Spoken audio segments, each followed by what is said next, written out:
Welcome into another edition of Ask the Doctor. Today, we're speaking with Dr. Vanessa Womack of Northside Family Practice, talking about annual physicals. First, Doctor, welcome in. Dr. Womack, what is an annual physical? So an annual physical is basically your screening. It's your health maintenance. We're trying to make sure that, one, you are healthy, especially if you haven't had a physical for a while, and to try to keep you healthy. Why is it important to have a physical every year? Because things change. You know, from year to year, you may have been perfectly healthy last year, but screenings can change over time, especially as you creep towards menopause for women, as men hit their 40s and 50s, sometimes without changes in your diet or exercise. Cholesterol levels go up. Things like thyroid function can change very quickly that you might not be aware of. So things change, so we stay on top of them. What is the importance of setting baseline readings?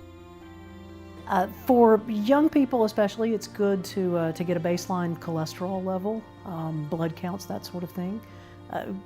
There are hereditary issues with things like cholesterol that you may not be aware of having issues with if your diet's healthy and you're exercising. And so we like to get a baseline of those and then track them through the years.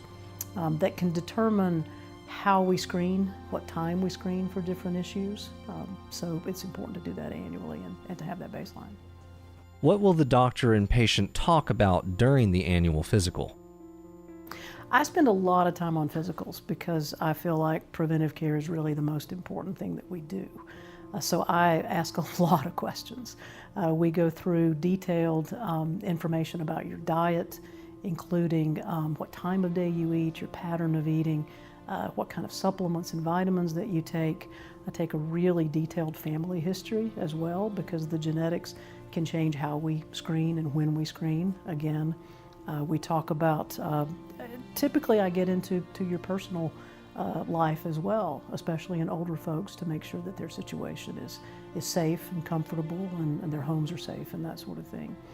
We talk a lot about over-the-counter medicines that you take, that sort of thing. So there's a lot involved for me. What is the difference between tests and screenings? So there's a lot of overlap between tests and screenings. Sometimes it's the same type tests. Tests really means that we're evaluating a problem. We're looking into an issue, and we're doing tests to try to get to the bottom of what's happening or to find a potential illness.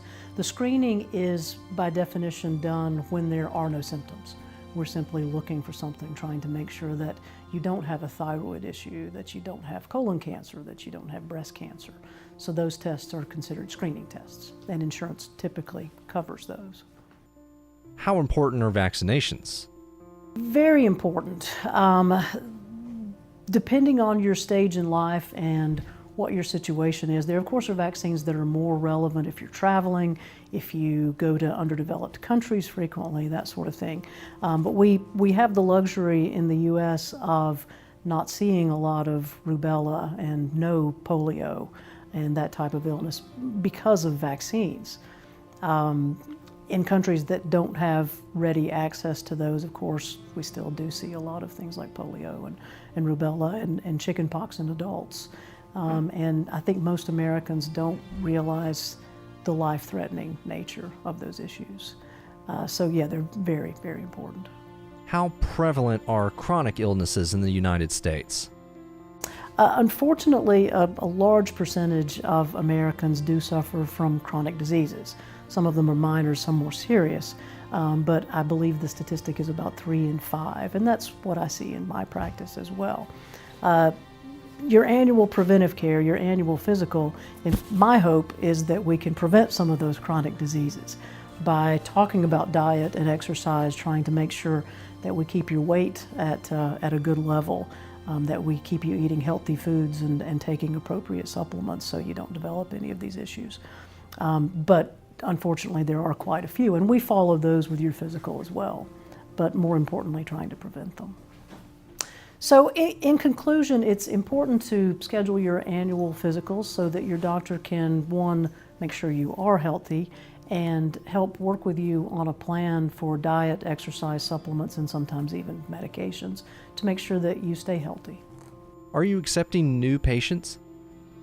Fortunately, a lot of people do schedule their annual physicals, and we're very happy to see them. I enjoy getting to know new people, and we are taking new patients here at Northside Family Practice, so feel free to call us. Thank you, Dr. Vanessa Womack, for being with me today. And thank you for tuning in to another episode of Ask the Doctor. If you're interested in contacting Dr. Womack to schedule your annual physical, you can call 770-517-2145.